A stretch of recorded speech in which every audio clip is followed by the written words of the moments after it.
Welcome to the Pockets of Knowledge podcast. I'm your host, Desiree Stanley, here to share some amazing conversations. We're talking business, health, making and saving money, or starting something epic. Think of this as your go-to spot for stories that do a lot more than just kill time. They spark ideas, give you a boost, and perhaps even change the way you look at the world. I'm pulling in the experts, the thinkers, the doers, and the dreamers.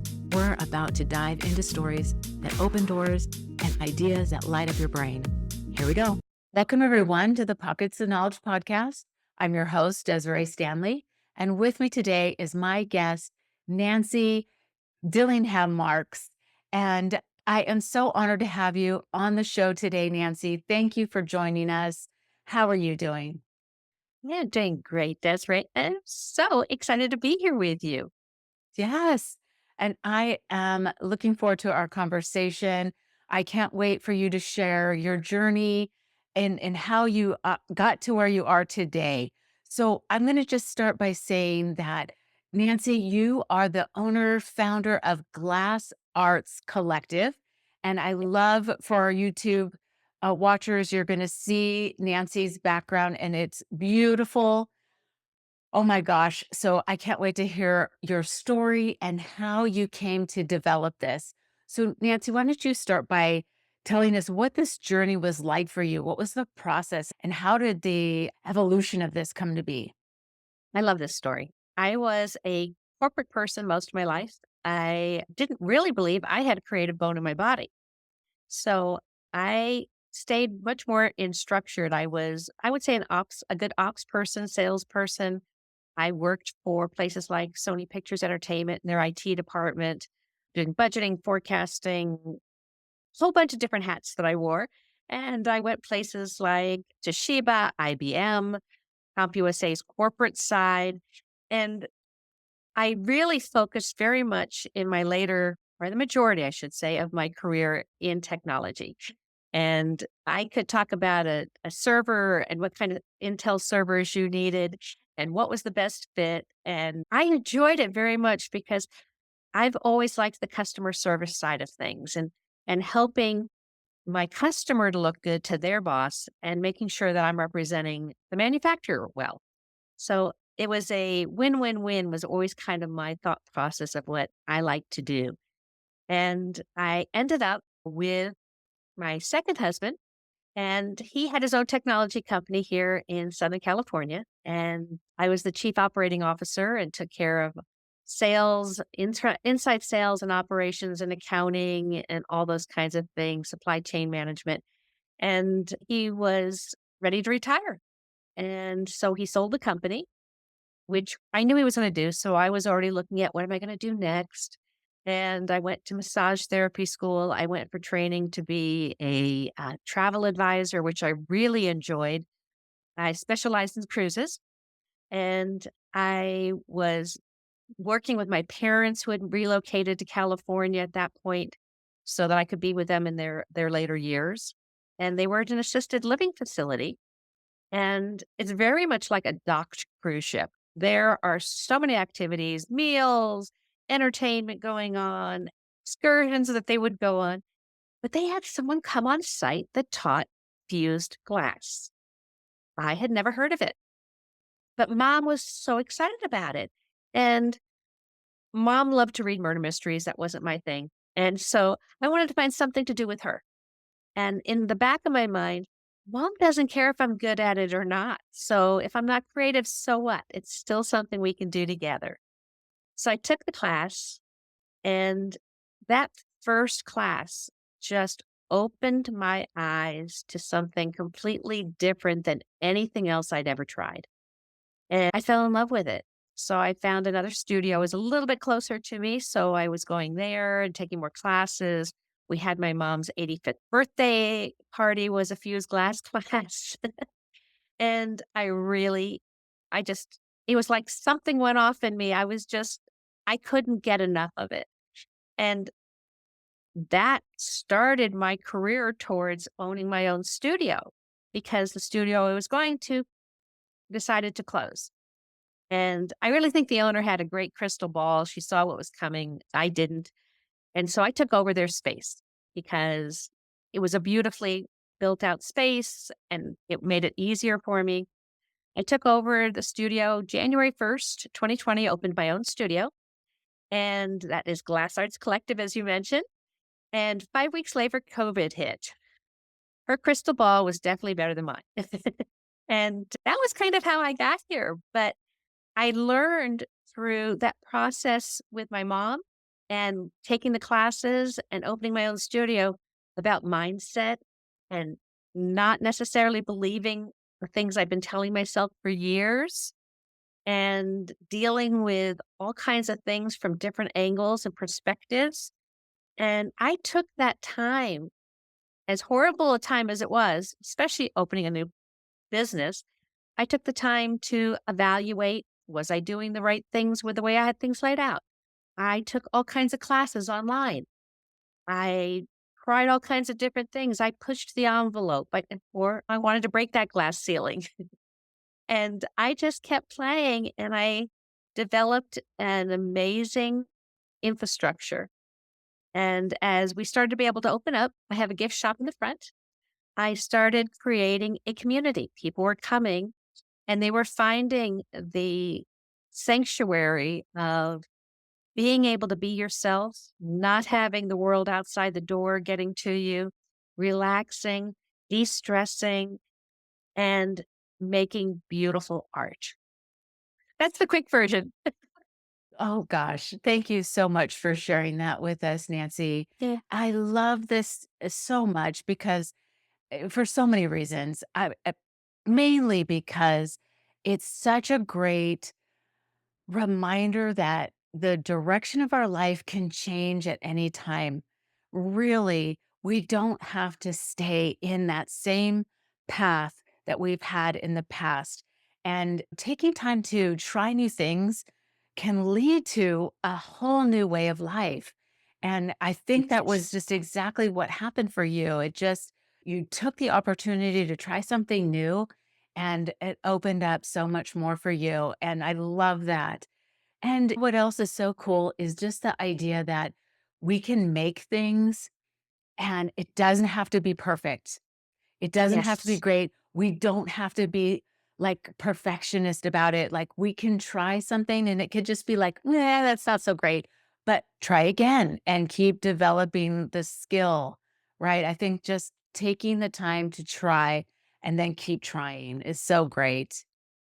And energy that comes off glass and the colors is amazing. And I teach the classes that we have. They're usually 2 to 3 hours and they're all technique classes. So you're learning specific things, but we have projects that you can make that are going to be different in each class. So you're not always going to have a painting. You're going to have coasters or sun catchers, plant stakes, little dishes, bowls, trays, all kinds of different projects that you get to work on. And the instruction is the same for everyone, but what you choose to make for the design is up to you. And yes, we have people who try to do designs that they're not quite ready for. And they learn that pretty quickly on their own. It's not one of those things that you even have to really share with them. They realize it, but they also realize as they're thinking about what could I do, because they've been thinking creatively, it comes to them. Okay, here's the skills I've got, and these are the skills I'm learning. What can I do with that? And it just happens so naturally for them. And you can watch them kind of go from, oh, I can't do that. Okay, to, oh my gosh, but I can do this, and I can do this. Oh, I can do that. And you just watch their face and you can just read their body language changing and being excited as they're doing it. And we do team building sessions as well. And it's so much fun to watch people see their team members doing the same type of thing, where they're watching them just change and they're learning creativity that their team members have that you didn't know. And that's with friends and birthday parties. And oh my gosh, we have so many different activities of why people come to the studio. And it just fills my heart so much. Yeah. You absolutely can hear that. The joy that you have in sharing this and seeing the growth and the development of people just even as they're working in these couple of hours in a class time. So yeah, you absolutely can tell how much you love it. And I want to touch on the challenge that you experienced launching this in 2020. And we all know what happened in 2020. And it was very difficult for a lot of people in a lot of ways, especially as business owners. We all experienced a difficult time. So I love that you took that time to really plan out and kind of plot a course. I think it sounds like, and really hone your own skills. So, do you want to Yes. talk about how you use that time to your benefit and to really get things to a point when it was open again that you could grow it as you've done? Absolutely. So when I first opened the gift shops, just for a little backup so you kind of know where I'm coming from, the gift shop was my stuff in there. And I was not the strongest glass artist yet, but I was a strong businesswoman. So I had friends planned on helping teaching more advanced classes. So I didn't have to know it all. And I think that's an important thing for anyone who wants to open a business. You don't have to be everything. And that was huge for me. And I've always had that kind of go for it attitude. I'm just going to try. I'm going to see what I can do.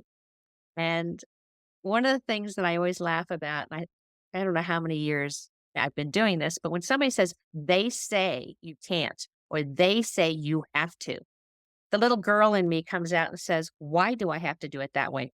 Who says I can't? So I challenged that. But one of the other things I realized when I was sitting in the studio one day was most of my life, I was a single parent most of my life. My first husband and I, it didn't work out, unfortunately.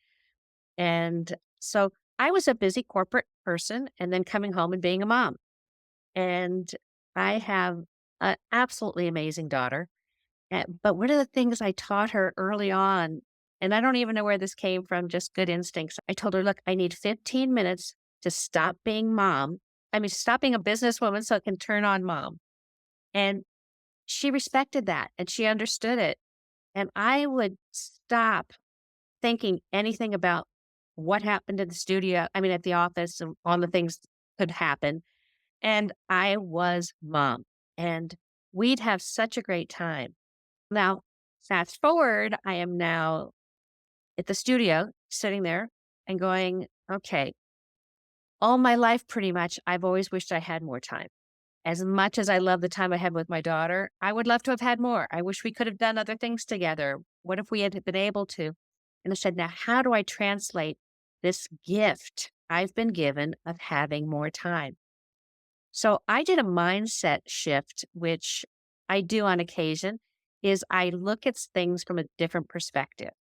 So if I was having a challenge with someone, what was it? How were they perceiving our conversation that created it not to be matching up? And I would step back and I would do a mindset shift. What if I was in their shoes? What are they thinking? If I heard the things they were saying, reading between the lines, maybe they didn't get all the information they needed from the report I gave. I thought the report was very comprehensive. Maybe something was missing. And I would reach out and ask them.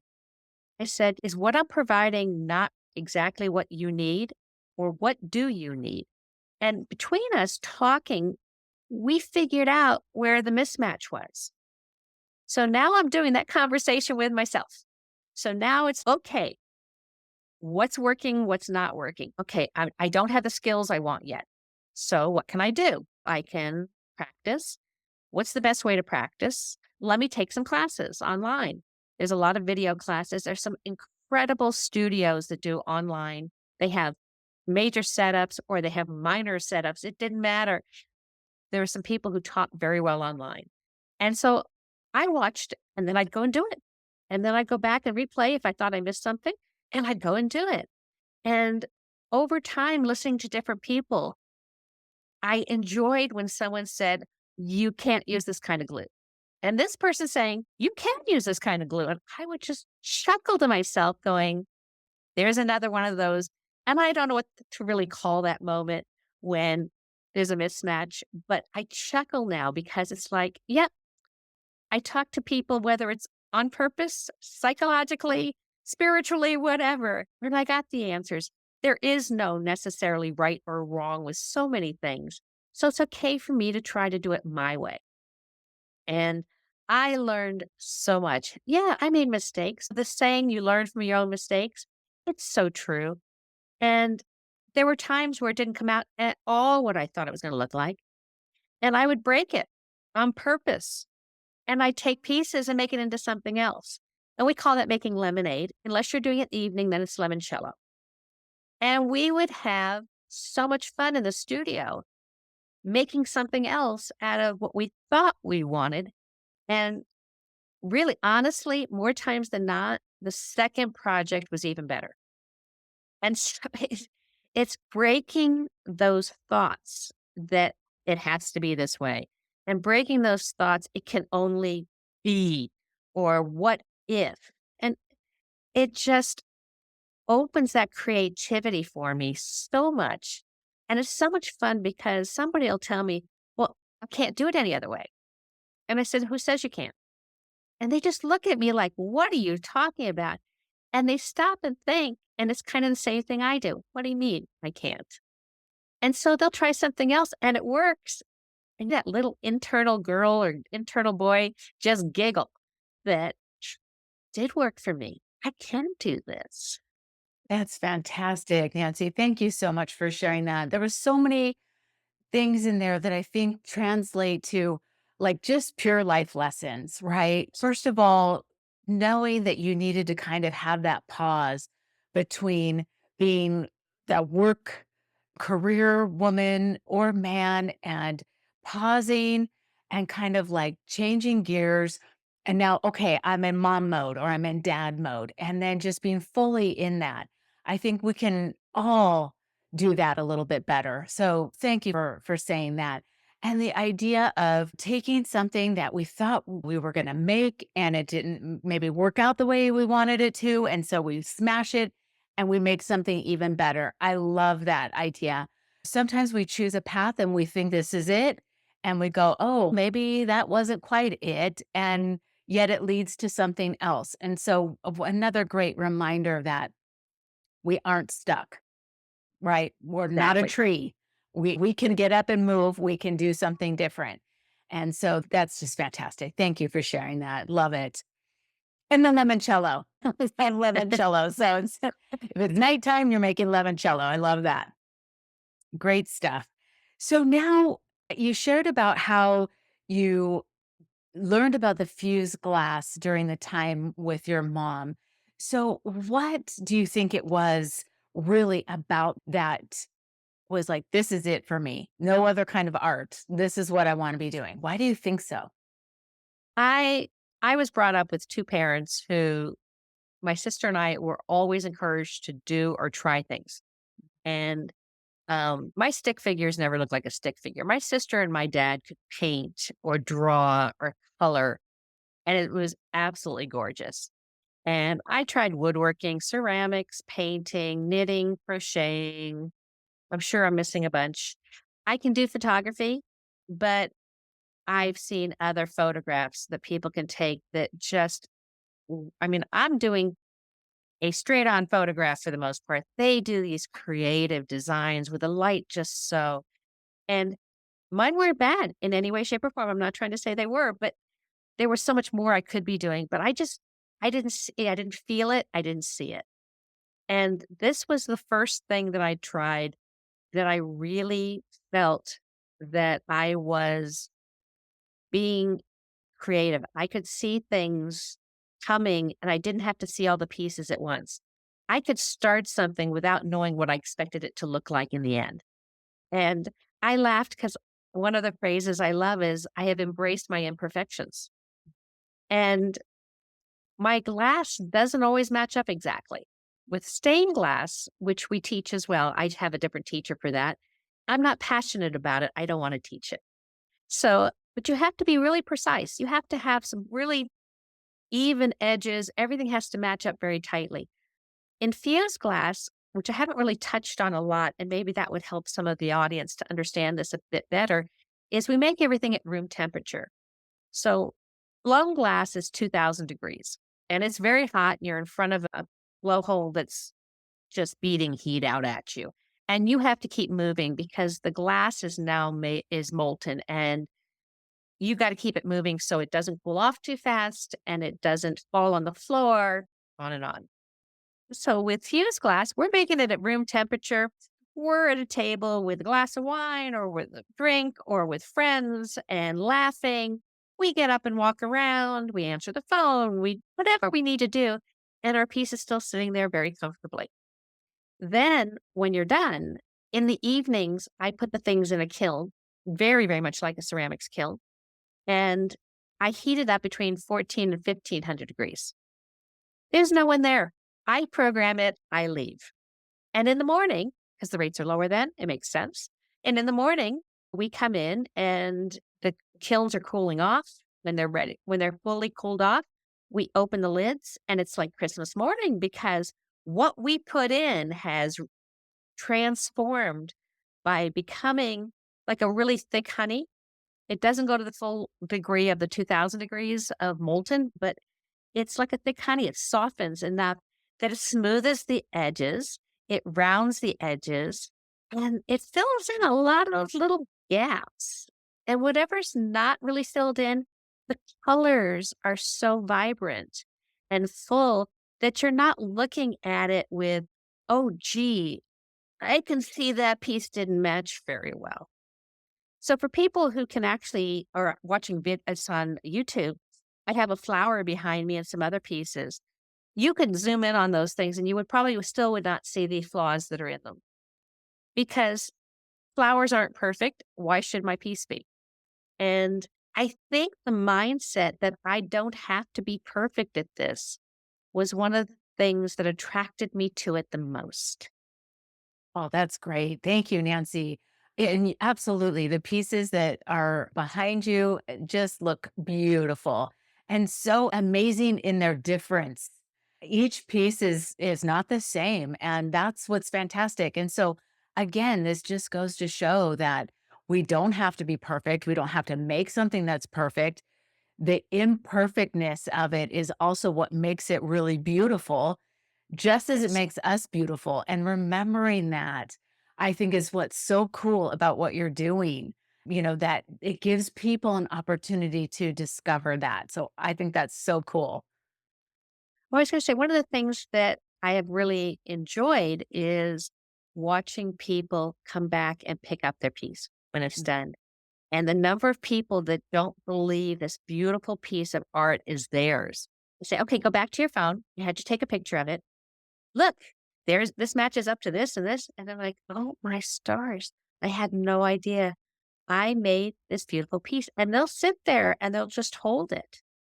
And it's like, it just it just fills me up Mm. so much, and I get that every day.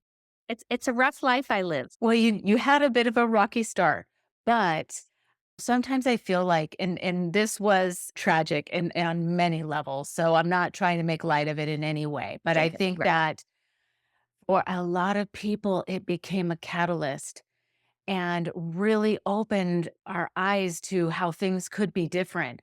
And so I think in a lot of ways, it could be very positive for people. And I think that this, for you, it set you up. It gave you an opportunity really to get things lined up and prepare yourself for when you could be fully open and teaching this and sharing this with others and giving them an opportunity to discover something about themselves, a skill they didn't know they had, something that they can even keep trying if they want and create more things. But if nothing else, just showing that you can be creative. If you don't think that you Yes. can, you really can. And for the number of people that have come in and said the same thing that I didn't think I had a creative bone in my body, I love to remember who said it. So when they look at their piece while they're still at the studio, I'll go, "You can no longer say that." And they just laugh because they realize they said it. But they've like myself, I've said it so many times, it's you don't even think about it anymore. And now I can never say that again. Yeah, that is true. So, what do you think you would consider your superpower? Ah, that's a fun one because I think I have several superpowers. One is problem solving. And I love the fact that I don't have to use it very often. One is putting together a community and making people feel good about themselves and finding the sparkle inside of each person. And I have a community now at the studio of artists in residence who are there regularly and creating absolutely beautiful art. And through all of this, they've been supporting me by being this ongoing membership. So I realized at one point I wanted to support them as well. So I increased what was in the gift shop, and their stuff is there as well.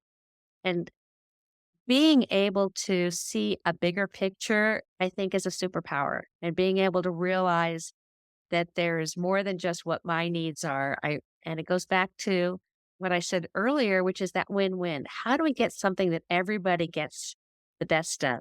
So when the other artists are putting things in the gift shop, almost everyone has a unique and very different style, color palette. And this increases the number of things in our gift shop by so much.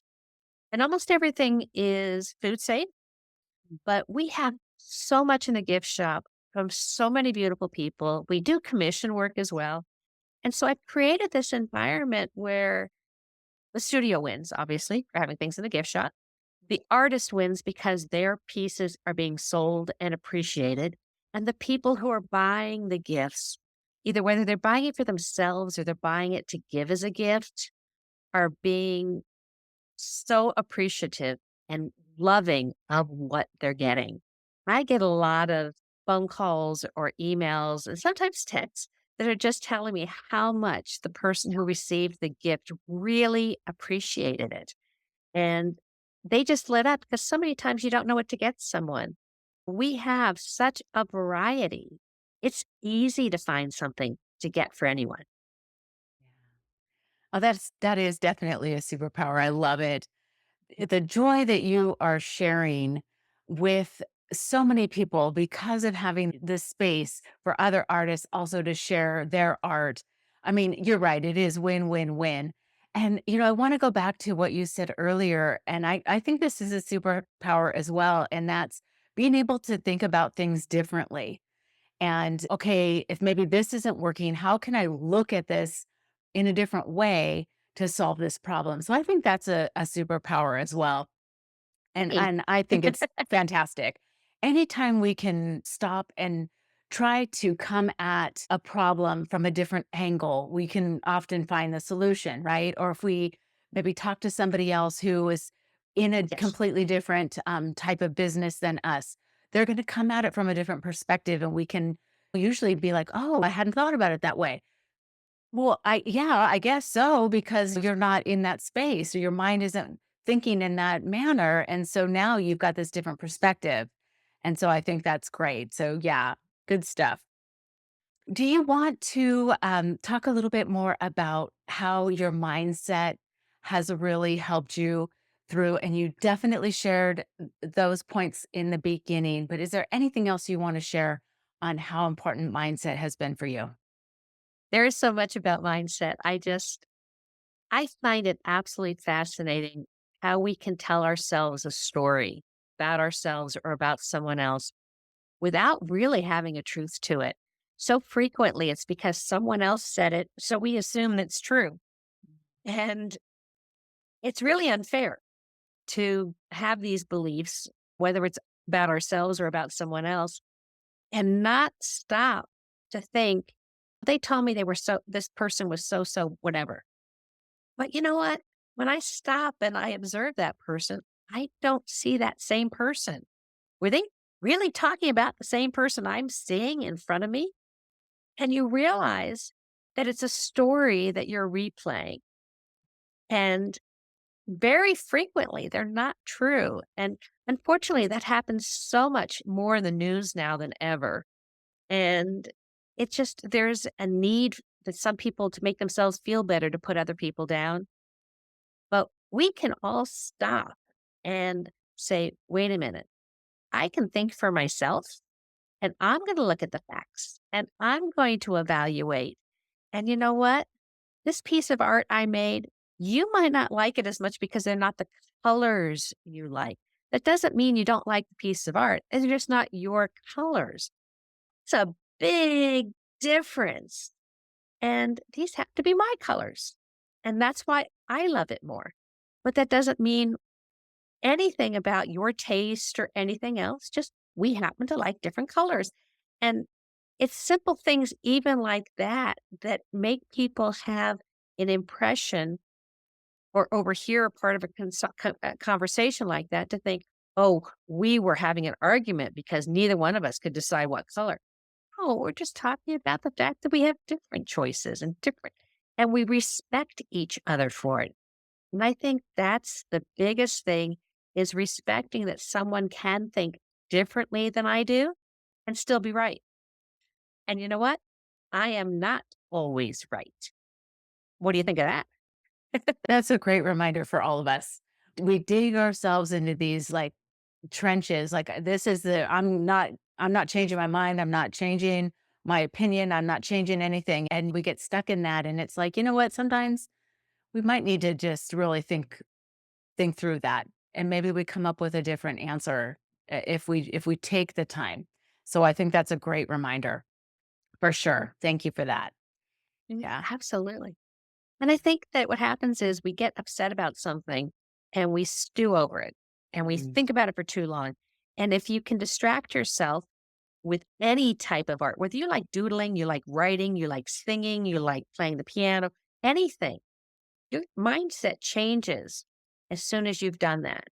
And you are not like replaying a story in your head anymore. You've already moved on. And it just takes that little bit. And people think that doing art takes too much time. And it really doesn't have to. Find what works for you. And even something like, and I know it's not art, but you just getting up and taking a little walk, doing some stretching. I mean, those types of little activities that takes your mind off of something where you're stuck, you're angry, you're frustrated, turn another corner, do something different. And it's so funny how well that works. And I was talking to somebody one day and they said, I don't have time to do art. I said, well, what do you like doing? They said, I don't know. There's nothing I really like. I said, okay, let's go back to childhood. What was the favorite thing you liked to do when you didn't have anybody to play with? And they'd go, I used to really like to doodle. I used to like to journal or write poems. I said, that's great. I said, when was the last time you wrote a poem? Oh, I don't know. I said, do you think you can find 5 to 10 minutes a week that you could do something like journal, doodle, or even write a poem? And he looked at me and he's like, of course I could. And I just stared at him with a big shit eating grin on my face. And it took him a few moments. And he's, okay, I got you. I got you. And I said, so as soon as you write your first poem again, send it to me so I can read it. And he did. And my heart just, again, the joy that something like that where I can help someone just a little bit is huge. Nancy, thank you so much for sharing that story. And it's such a great reminder. We tell ourselves that story all the time. I don't have time. I don't have time. I don't have time. And really, when we look at it, we do. We have time. We have 5 minutes. We have 5 minutes in a week. We have 5 minutes in a month. We have time if we just take it. If we carve it out of whatever else it is that we're doing, which probably might be scrolling on our phones or watching something on Netflix, we can take time to journal or doodle or write a poem if that's what was something that was special to us, or if it's drawing, take some time to draw again. I mean, you're so right. There's ways that we can incorporate this back into our lives if we just take that time. Exactly. And I would love everyone to come to my studio and do fused glass. Don't get me wrong. But I'm a realist. I know that isn't going to happen. But, here I am in Thousand Oaks in California. And if you're in the area, please stop by and visit. I would love that. Oh my gosh. And we'll for sure include all the details in the show notes so that if listeners are local or close enough, they can come and swing by and see your shop. That would be amazing. Well, Absolutely. Nancy, this has been so fun. I've so enjoyed our conversation. There's so much more, though. I want to have you talk about a couple of things. Okay, you're going to be launching your own podcast soon, and this is the Yes. Artist Exchange Podcast. And so tell us what the listeners will find, what they'll discover if they check out your show. It's Artistic Exchange Podcast, and I will be on most podcast platforms that you like. It will be a video as well as audio, but it is going to be my talking as an artist to other artists of all medium types. So I am already so excited. We've recorded quite a few of the episodes already, so we should be releasing very shortly. By the time this releases, we will be out there and talking to people of other mediums, from amateurs to professionals, and what is their passion about it. I have my passion. What's theirs? I'll be learning so much, and so will the audience. I know that everyone's going to learn something from every episode, and can't wait to have people's reactions, because that's obviously something that I just feed on. I love reactions. Yes, for sure. And so I'll include the details. And then you'll have, as you just shared, YouTube channel to go along with that so that listeners can be viewers and can watch that as well. And so Yes. I'll make sure that that information is in the show notes as well. So, Nancy, is there anything else that you haven't shared to this point in our conversation that you really think the person who's listening needs to know? What would you like to share now?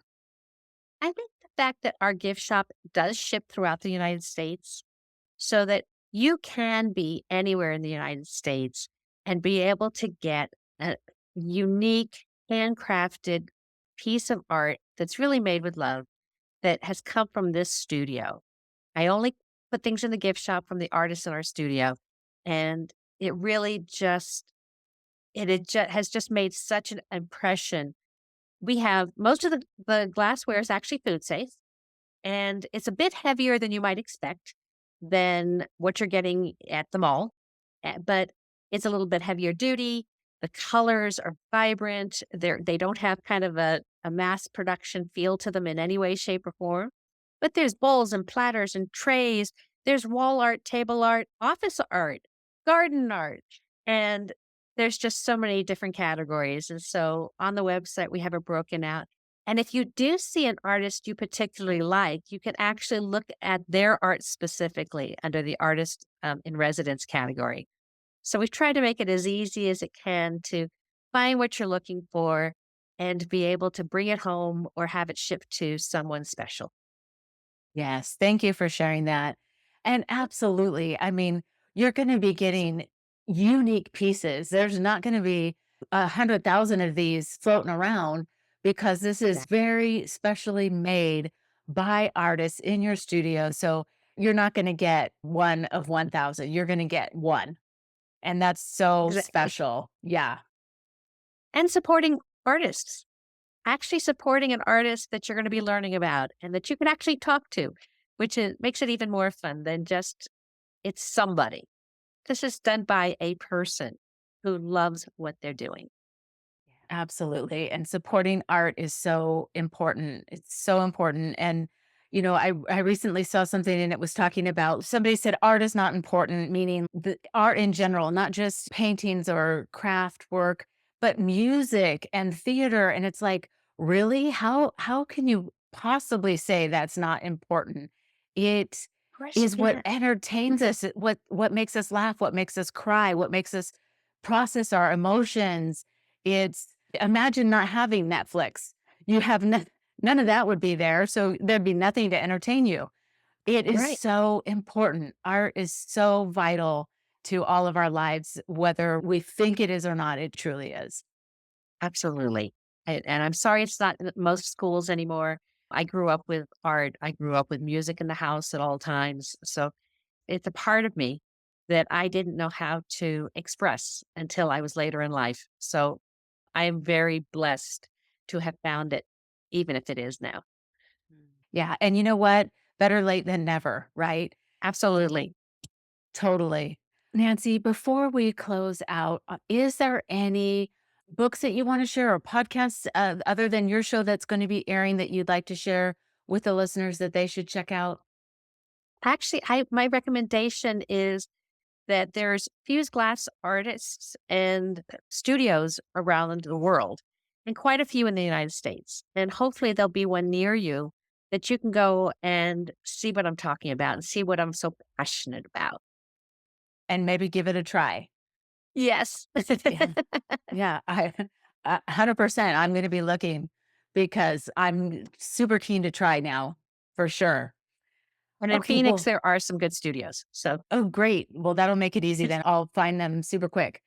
Nancy, before we close out the show, would you share with the listeners again how they can find more information about your studio, the work that you're doing? Are you on any social media sites that you want to share? Please do that now. okay. So I have a YouTube channel. It's Glass Arts Collective. I am on Instagram and Facebook with Glass Arts Collective as the handle as well. I'm on LinkedIn as Nancy Dillingham Marks. And we're hoping for some others, but at the moment, those are the primary ones that I'm working with. Okay, great. I'll include the details in the show notes to make it super easy for the listeners to find you. Thank you again, Nancy, for this Thank delightful you, Desiree. conversation. I have truly enjoyed it. Thank you again for sharing this with us. This has been great, Desiree. Thank you so much for having me on your show. We'll talk more soon. Thank you, dear listeners, for tuning in to another insightful episode of the Pockets of Knowledge podcast. We appreciate your time and curiosity as we explore fascinating topics together. If you enjoyed today's discussion, be sure to join us next week for another amazing episode. Remember, your journey of learning and growth is a continuous adventure, and we're thrilled to be part of it. Don't forget to subscribe so you never miss an episode. Until next week, stay curious and keep exploring those pockets of knowledge.